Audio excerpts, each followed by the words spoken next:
कल सामने से ऑफर किया है और मैंने सार्क देशों को कहा था, हम एक सार्क सैटेलाइट छोड़ेंगे, 2016 तक हम सफलतापूर्वक उस काम को पूरा करना चाहते हैं। उन सार्क सैटेलाइट के द्वारा इन सार्क देशों को, यहां के किसानों को वेदर के संबंध में जानकारी मिले, कोई सामुद्रिक तूफान की संभावना हो, कोई हवा तेज चलने वाली हो, साइक्लोन आने वाला हो तो उसका पूर्वानुमान हो, शिक्षा के लिए काम आए, हेल्थ के लिए काम आए। ये सार्क सैटेलाइट भारत सार्क देशों के लिए, मतलब कि बांग्लादेश के लिए आने वाले दिनों में लाने वाला है। यानी विकास की हमारी जो कल्पना, हम जिस रूप में आगे बढ़ना चाहते हैं, और इसलिए मैं कहता हूं हम पास पास भी हैं, साथ साथ भी हैं।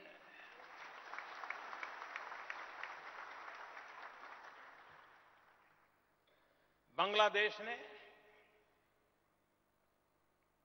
अनेक, खास करके विमेन एम्पावरमेंट के लिए जो काम किए हैं, मैं समझता हूं वो काबिल-ए-दाद है।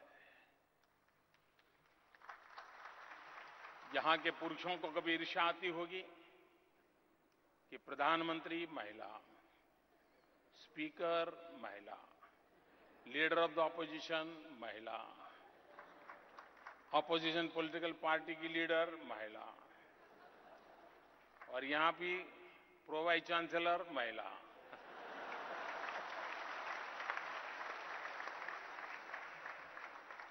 ये सुनकर के गर्व होता है जी। हम एशियन कंट्रीज, आज भी दुनिया के कुछ देशों में महिला को राष्ट्र के प्रमुख के रूप में स्वीकार करने के लोगों की मानसिकता कम है। ये भूभाग दुनिया का ऐसा है कि जहां पर नारी को राष्ट्र का नेतृत्व करने का बार बार अवसर मिला है, चाहे हिंदुस्तान हो, बांग्लादेश हो, पाकिस्तान हो, इंडोनेशिया हो, थाईलैंड हो। अब देखिए इस भूभाग में श्रीलंका, ये विशेषता है हमारी। लेकिन फिर भी हम कहीं और होते तो दुनिया में जय जयकार होता। लेकिन हम गरीब हैं, हम पिछड़े हैं, कोई हमारी ओर देखने को तैयार नहीं। हम सम्मान से, गर्व से खड़े हो कि दुनिया को दिखाने के लिए हमारे पास ये ताकत है। दुनिया को मानना पड़ेगा कि विमेन एम्पावरमेंट में भी हम दुनिया से कम नहीं है।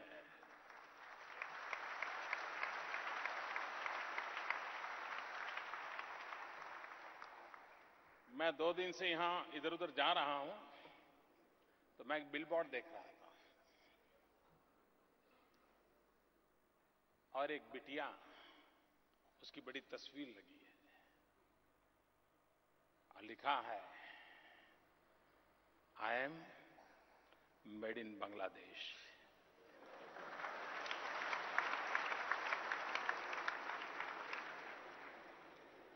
आपकी महिला क्रिकेटर सलमा खातून की वो चेहरा,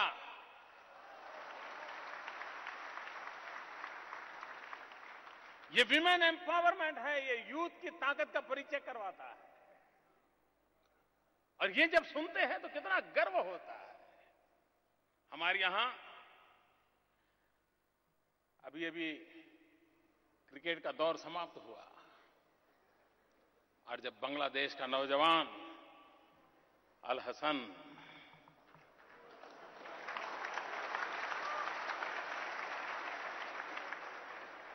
देखिए, बांग्लादेश विकास करने की उसकी गति कितनी तेज है।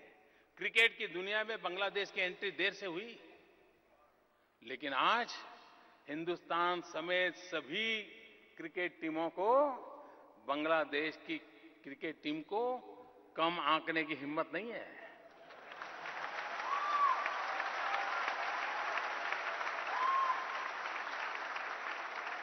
देर से आए, लेकिन आपने उन प्रमुख देशों में अपनी जगह बना ली है। ये बांग्लादेश की ताकत है।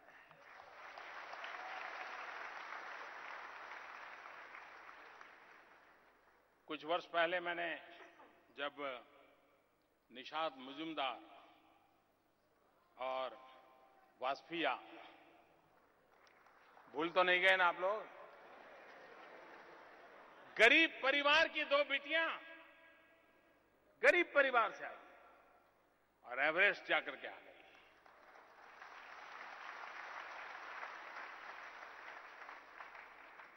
ये बांग्लादेश की ताकत है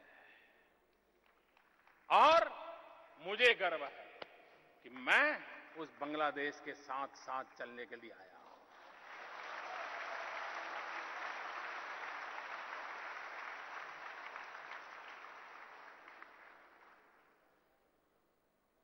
ये एक सामर्थ्य होता है जो हमें नई शक्ति देता है। कुछ बातें हैं जो अभी भी करनी है। ऐसा नहीं कि भाई मैं यहां 40 घंटे में सब कुछ करके निकल जा हूं ना, कुछ करना बाकी है।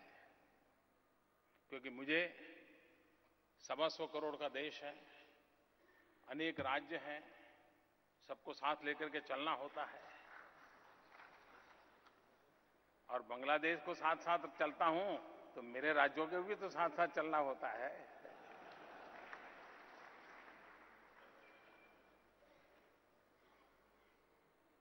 और जब भी बांग्लादेश आया तो स्वाभाविक है, तीस्ता के पानी की चर्चा होना बड़ा स्वाभाविक है। गंगा और ब्रह्मपुत्र के पानी के संबंध में हम साथ चले हैं और मुझे भरोसा है और मेरा तो मत है, पंछी, पवन और पानी, 3 को वीजा नहीं लगता है।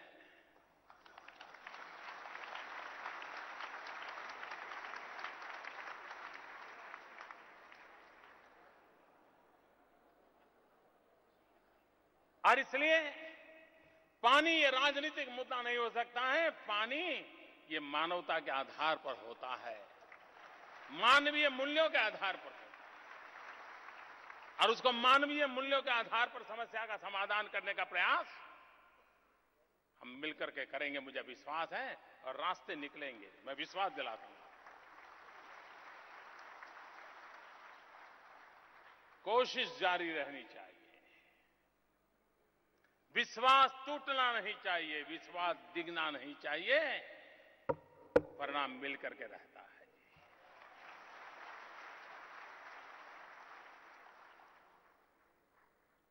कभी कभार सीमा पर कुछ घटना ऐसी हो जाती है कि दोनों तरफ तनाव हो जाता है।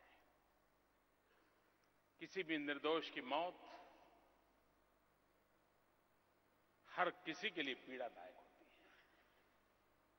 गोली यहां से चली या वहां से चली उसका महत्व नहीं है, मरने वाला गरीब होता है, इंसान होता है। और इसलिए हमारी सीमा पर ऐसी वारदात न हो और उसके कारण हमारे बीच तनाव पैदा करना चाहने वाले तत्वों को ताकत न मिले, ये हम दोनों देशों की जिम्मेवारी और हम निभाएंगे, निभाते रहेंगे, ऐसा मुझे विश्वास है। इस बार कई महत्वपूर्ण निर्णय हुए। ह्यूमन ट्रैफिकिंग के संबंध में कठोरता से काम लेने के लिए दोनों देशों ने निर्णय किया है। इलीगल मूवमेंट जो होता है उसके कारण भारत में भी कई राज्यों में उसके कारण तनाव पैदा होता है। हमने दोनों ने मिलकर के इसकी चिंता व्यक्त की है। फेक करेंसी करे कोई, खाए कोई और बदनामी बांग्लादेश को मिले। अब बांग्लादेश सरकार इस प्रकार की चीजों को चलने देना नहीं चाहती है। मैं बांग्लादेश सरकार की तारीफ करता हूं, उनका अभिनंदन करता हूं।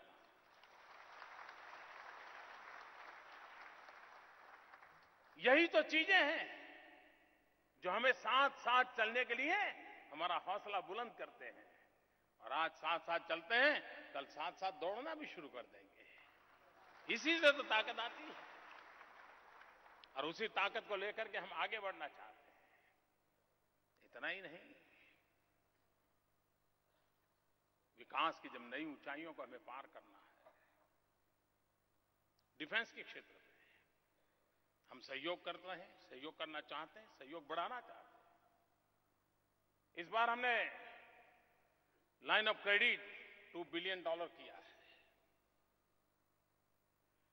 और ये करने का हमारा हौसला इसलिए बुलंद हुआ है कि पहले जो लाइन ऑफ क्रेडिट दी थी, अगर बहुत बढ़िया ढंग से किसी ने उसको उपयोग किया तो बांग्लादेश ने किया है।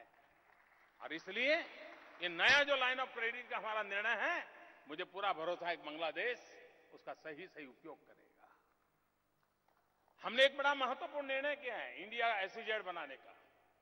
भारत के लोग यहां आए, पूंजी निवेश करें, यहां के नौजवानों को रोजगार दें, यहां की जो कच्चा माल है उसको मूल्य वृद्धि करें, यहां की इकोनॉमी को लाभ हो और भारत और बांग्लादेश में ट्रेड डेफिसिट का जो फासला है उसको कम करने में बहुत बड़ी ताकत बन जाएगा। हम नहीं चाहते कि बांग्लादेश हिंदुस्तान से तो माल लेता रहे और बांग्लादेश से कम सामान हिंदुस्तान आए। नहीं, हम बराबरी चाहते हैं।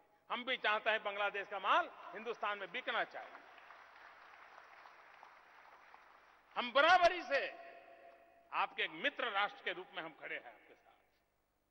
और इसलिए हमारी भूमिका यही है कि हम किस प्रकार से आगे बढ़ें, किस प्रकार से हम साथ चले, उसी को लेकर के हम चलना चाहते हैं। आज दुनिया में कुछ संकटों का सामना भी हमें करना है। आने वाले दिनों में यूनाइटेड नेशन अपनी 70वीं सालगिरह मनाने जा रहा है। 70 साल की यात्रा कम नहीं होती है। प्रथम और दूसरे विश्व युद्ध की छाया में यूनाइटेड नेशन का जन्म हुआ। तब दुनिया की स्थिति अलग थी। उस समय इंडस्ट्रियल रिवॉल्यूशन हुआ था। आज इंटरनेट रिवॉल्यूशन का कालखंड है। वक्त बदल चुका है, लेकिन यूएन वही का वही है। आज भी यूएन पिछली शताब्दी के कानून से चलता है। शताब्दी बदल चुकी, यूएन नहीं बदला है। हम जो गरीब देश हैं, उन्होंने मिल बैठ करके यूनाइटेड नेशन भी अपनी 70वीं सालगिरह मनाते समय विश्व को नए नजरिए से देखे। बांग्लादेश जैसे छोटे छोटे देश, भारत बांग्लादेश जैसे गरीबी से लड़ रहे देश, सार्क के देश जो गरीबी से जूझ रहे हैं, लड़ाई लड़ रहे हैं, उनकी समस्याओं की ओर विश्व ध्यान दे। और इसलिए ऐसे सभी देशों ने मिलकर के हमारे दुनिया को युद्ध होता है तो कैसे काम करना, ये तो आता है। सीमा पर लड़ाई कैसे होगी, सेना क्या करेगी, वायुसेना क्या करेगी, सब आता है। लेकिन टेररिज्म से कैसे निपटना, अभी तक दुनिया को समझ नहीं आ रहा है कि रास्ते क्या हो, और यूएन भी गाइड नहीं कर पा रहा है।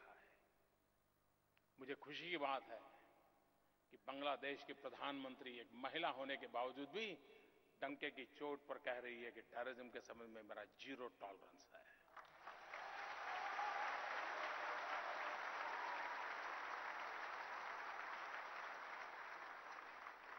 मैं शेख हसीना जी को अभिनंदन करता हूं जो हिम्मत के साथ ये कहें कि टेररिज्म के साथ मेरा जीरो टॉलरेंस है।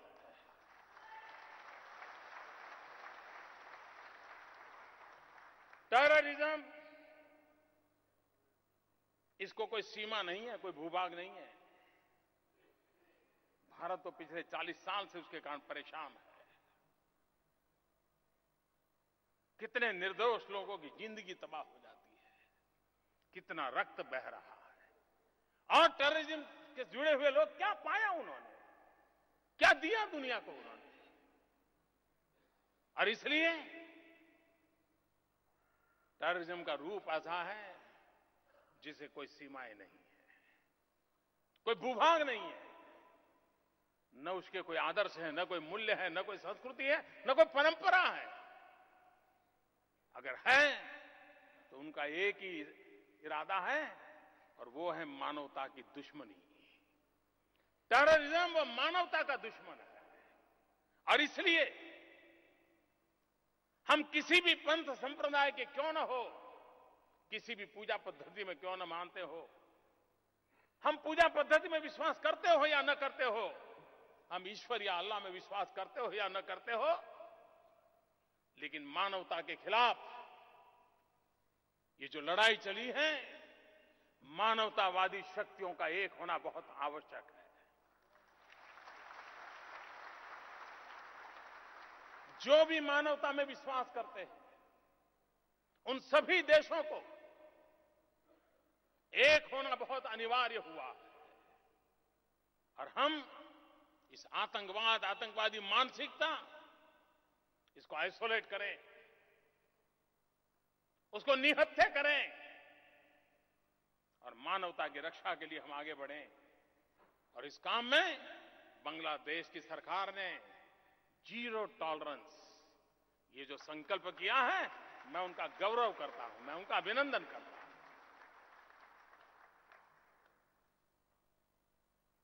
और मैं साफ मानता हूं, बांग्लादेश और भारत के बीच, न सिर्फ बांग्लादेश और भारत के बीच, सार्क देशों में भी हमें टूरिज्म को बढ़ावा देना चाहिए। टूरिज्म को हमने बढ़ावा देना चाहिए। और tourism unites the world, terrorism divides the world.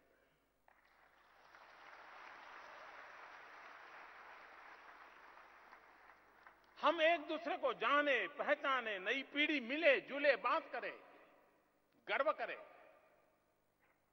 और इसलिए टेररिज्म के सामने लड़ने के लिए हमारा मेल जोल जितना बढ़ेगा, एक दूसरे को पहचानने का अवसर जितना मिलेगा, एक नई शक्ति उसमें से उभर करके आती है।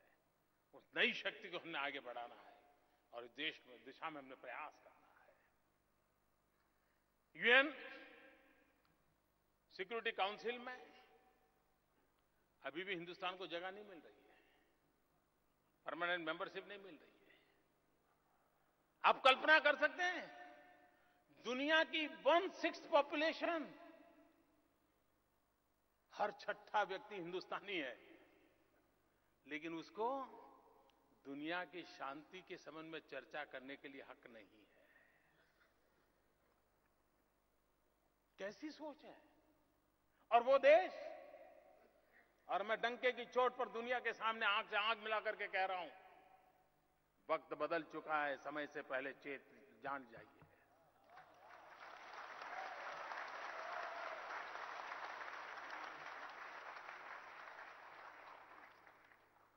हिंदुस्तान वो देश है जो कभी जमीन के लिए किसी पर हमला नहीं किया है, न कभी लड़ाई लड़ी है। हम प्रथम विश्व युद्ध में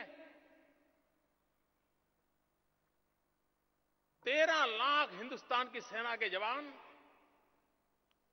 प्रथम विश्व युद्ध में जुड़े, अपने लिए नहीं, भारत की सत्ता बचाने के लिए नहीं, भारत का भूभाग बढ़ाने के लिए नहीं, किसी और के लिए लड़े, किसी और के लिए मरे। और करीब करीब 75,000 लोग शहीद हुए, 75,000 लोग प्रथम विश्व युद्ध में। उसके बावजूद भी दुनिया हमें पूछ रही है शांति के लिए, हम विश्व की शांति के लिए उपयोगी है कि नहीं, उसके लिए हमें सबूत देने पड़ रहे हैं। द्वितीय विश्व युद्ध हुआ, 15 लाख से भी ज्यादा हिंदुस्तान की फौज किसी के लिए लड़ी, किसी के लिए मरी, किसी दुनिया के देश में जाकर के मरी। और उस समय हम सब एक थे, बांग्लादेश के भी बच्चे थे उसमें, जिन्होंने द्वितीय विश्व युद्ध में बलिदान दिए थे। तब विभाजन नहीं हुआ, हम सब एक थे। करीब 90,000 हमारे नौजवान उस युद्ध में शहीद हुए थे। आज भी यूनाइटेड नेशन बड़े गर्व से कहता है कि पीस कीपिंग फोर्स, उसमें अगर सबसे उत्तम काम है तो भारत की सेना का होता है, उनकी डिसिप्लिन का होता है। उसके बावजूद भी सिक्योरिटी परमानेंट सीट के लिए भारत को तरसना पड़ रहा है। इतना ही नहीं, मैं दुनिया में क्या कभी कोई घटना मिल सकती है कि बांग्लादेश में जब मुक्ति योद्धा अपना रक्त बहा रहे थे, अपनी जवानी जान की बाजी मुक्त योद्धा लगा रहे थे, पता नहीं था कि कभी बांग्लादेश बनेगा, कभी सत्ता के सिंहासन पर जाने का अवसर मिलेगा। एक हमार सोनार बांग्ला का प्रेरणा थी, बंगबंधु का नेतृत्व था और हर बंगाली मरने के लिए तैयार हुआ। उन 71 के दिनों को याद करें, हमारी आने वाली पीढ़ी को बताएं कि हम ही तो वो लोग थे। वो एक एक मुक्ति योद्धा, आज यहां मुक्ति योद्धा यहां बैठे हैं, मैं उनको नमन करता हूं। और उनके साथ कंधे से कंधा मिला करके हिंदुस्तान की फौज ने अपना रक्त बहाया था।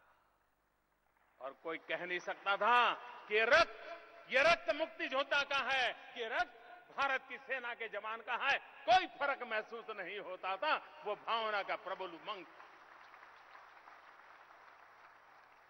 और इतिहास देखिए, 90,000 जिन लोगों ने बांग्लादेश के नागरिकों पर जुल्म किया था, ऐसे 90,000 की सेना को आत्मसमर्पण के लिए भारत की सेना ने मजबूर किया था। आप कल्पना कर सकते हैं, जो पाकिस्तान आए दिन हिंदुस्तान को परेशान करता रहता है, नाको दम ला देता है, टेररिज्म को बढ़ावा की घटनाएं घटती रहती है, 90,000 सैन्य उसके कब्जे में था। अगर विकृत मानसिकता होती तो पता नहीं निर्णय क्या करता। आज एक हवाई जहाज को कोई हाईजैक कर जाए ना, तो 25, 50, 100 पैसेंजर के बदले में दुनिया भर की मांगे मनवा ले सकता है। भारत के पास 90,000 सैनिक पाकिस्तान के कब्जे में थे। लेकिन ये हिंदुस्तान का चरित्र देखिए, हिंदुस्तान की सेना का चरित्र देखिए। हमने बांग्लादेश के विकास की चिंता की, बांग्लादेश के स्वाभिमान की चिंता की, बांग्लादेश की धरती का उपयोग हमने पाकिस्तान पर गोलियां चलाने के लिए नहीं किया।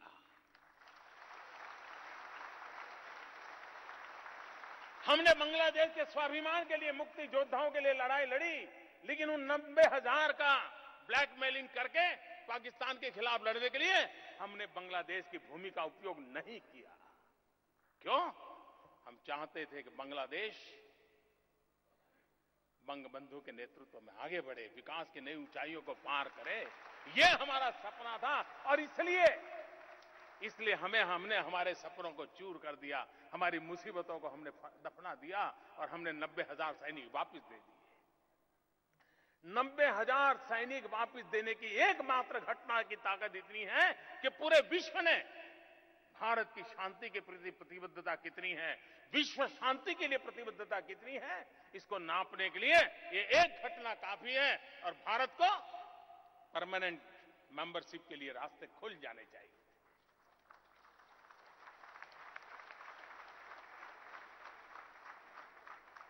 लेकिन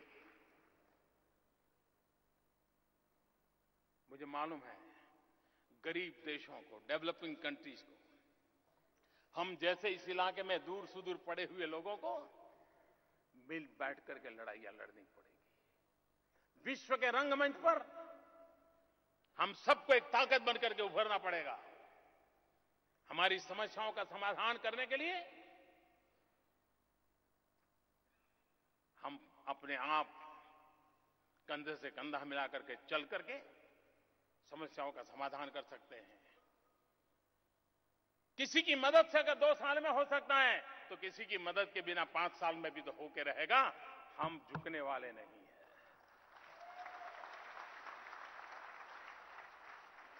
विकास के रास्ते पर हमें चलना है, साथ मिलकर के चलना है। और मेरी तो पहले दिन, हमारे यहां एक कहावत है हिंदुस्तान में, पुत्र के लक्षण पालने में, यानी कि जन्मते ही झूले में जो बच्चा होता है उसी से पता चलता है आगे चल करके कैसा होगा। जैसी कहावत है, शायद बंगला में भी होगी कहावत। मेरी सरकार का जन्म नहीं हुआ था,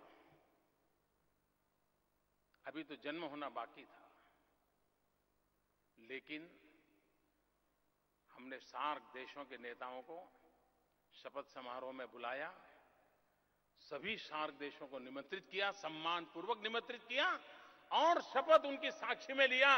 पहले ही दिन हमने संदेश दे दिया था कि हम सार्क देशों के साथ मित्रता के साथ साथ साथ चलने के लिए निर्णायक हैं और हम चलना चाहते हैं।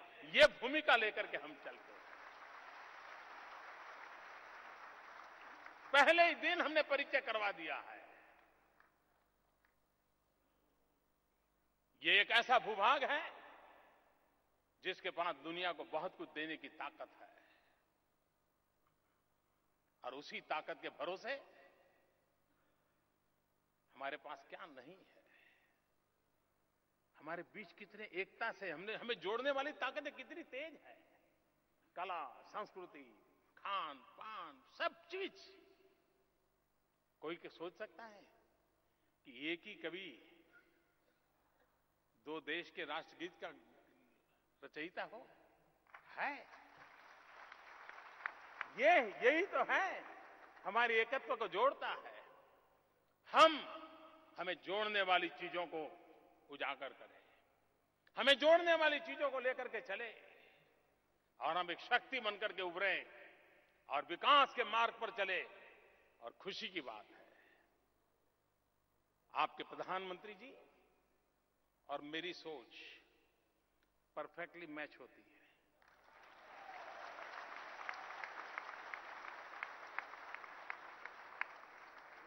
हमारे दिमाग में एक ही विषय है, विकास विकास विकास।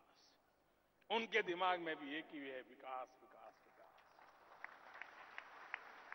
उन्होंने कहा हम 2021 जब बांग्लादेश अपनी गोल्डन जुबली मनाएगी तब हम हमारी आर्थिक स्थिति को यहां पहुंचाना चाहते हैं और इसलिए लगे हुए हैं। आपकी इमारत कितनी ही मजबूत क्यों ना हो, आपकी इमारत कितनी ही मजबूत क्यों ना हो, लेकिन आपके दीवार से सटे हुए पड़ोसी की इमारत अगर कच्ची हो जाए तो आपकी कितनी ही पक्की इमारत टिक सकती है क्या? कभी नहीं टिक सकती। और इसलिए भारत की इमारत कैसी भी क्यों ना हो, लेकिन बांग्लादेश की ताकत भारत की ताकत समान होनी चाहिए। समान शक्ति से दोनों आगे बढ़ने चाहिए ताकि कभी कोई संकट ना आए।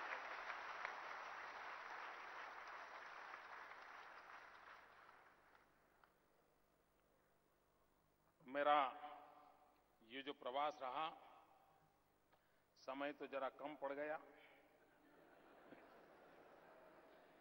लेकिन मेरे लिए ये यात्रा यादगार रही है और उस यादगार यात्रा के साथ मैं आज जब भारत लौट रहा हूं तो मन में जरूर रहेगा। मैं जब आज आया तो मुझे कई लोग कह रहे थे मोदी जी जरा ज्यादा दिन आ जाते अच्छा होता, कुछ हमारे ग्रामीण इलाकों में जाते तो अच्छा होता।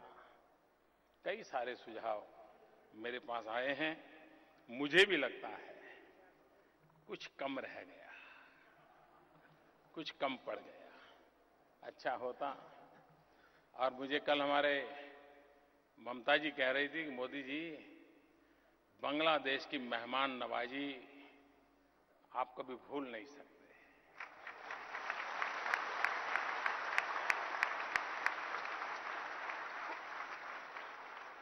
और मैंने अनुभव किया ऐसी उत्तम मेहमान नवाजी, लेकिन आखिरकार मेरे जिम्मे भी कुछ ड्यूटी है, तो मेहमान नवाजी कितने दिन तक मैं भुगतूंगा। लेकिन मैं जरूर कभी न कभी चाहूंगा कि मैं फिर से एक बार जब बांग्लादेश आऊं तब आपके आरोंग के विषय में मैंने सुना है, हैंडीक्राफ्ट के संबंध में काफी बड़ी नामना है। कभी आरोंग जाने का भी मन कर जाता है। कभी मन करता है नोआखली चला जाओ, जहां महात्मा गांधी का एक म्यूजियम बना हुआ है, बापू का आश्रम है। कभी नोआखली चला जाऊं, मेरा मन ये भी करता है कि हो सके तो मैं कुठीबाड़ी जा पाऊं और वहां ठाकुरबाड़ी देखूं, फिर पोदा नदी में नाव के ऊपर आप में से कुछ नौजवानों के साथ, विशेषकर युवा मित्रों के साथ उस क्षेत्र को देखूं और वो भी अड्डा करते हुए। बिना अड्डा बांग्लादेश की यात्रा अधूरी रहती है। और आज मैं इस मेरी यात्रा के आखिरी कार्यक्रम करके मैं सीधा ही यहां से हवाई अड्डे पर जा रहा हूं, तो मैं यही आपके ही एक कवि के शब्दों के साथ मैं अपनी बात को समाप्त करूंगा। आभार आशिबो,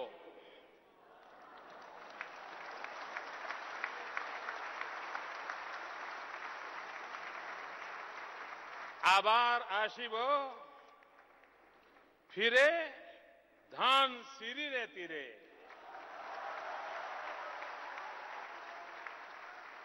आए बांग्लाए,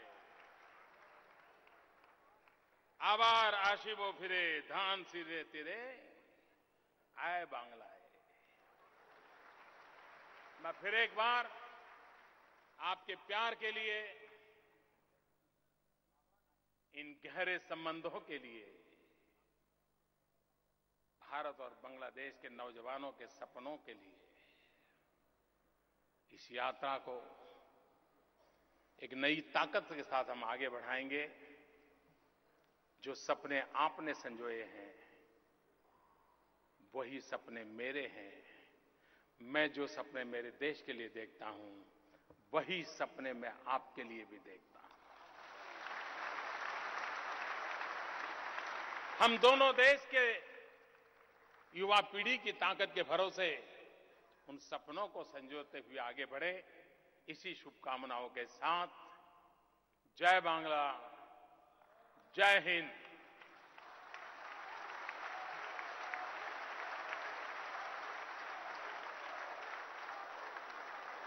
माननीय प्रधानमंत्री श्री नरेंद्र मोदी जी को सर्वोत्कृष्ट भाषण देने हेतु कोटि कोटि धन्यवाद।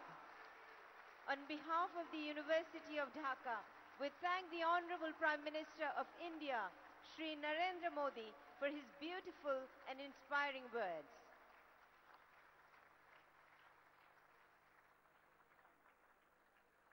Ladies and gentlemen, please remain in your seats till the Honorable Prime Minister leaves the hall.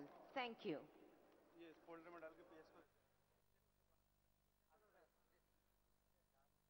खबरों की दुनिया में आइए, हमारे साथ कहीं भी और कभी भी जुड़िए।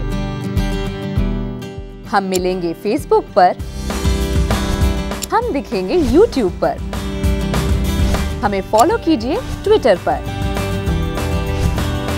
खबरों के साथ बने रहिए रात दिन।